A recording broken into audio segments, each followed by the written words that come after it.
սրբազանին փորձում են պատճել։ Սա ուրիշ բան չի կարելի ասել։ Հիմա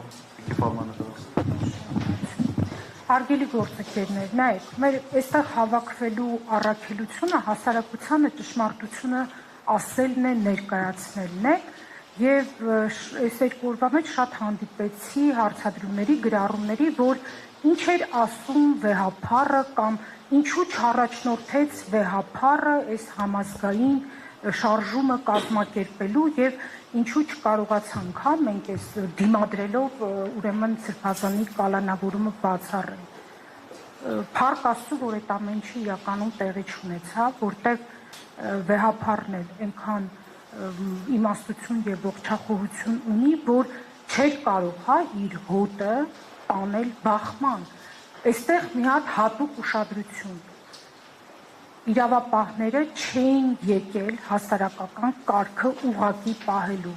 եկել էին վարույթ իրականացնող մարմնի որոշումը կատարելու, այն է ձերբակալում իրականացնելու, հետևաբար լեգիտիմ հիմք ունեին հարկադրանք կիրառելու։ Կարծում եմ պարզ է, չէ՞ ինչի մասին է խոսքը։ Սա լրիվ պարզ հասկանալու իրավիճակ է։ Դրա համար այդ ավելորդ դավադրությունների տեսությունից եկեք զերծ մնանք ու հասկանանք, որ այստեղ իրականում շատ լուրջ բանից ենք խուսափել։ Շնորհակալություն։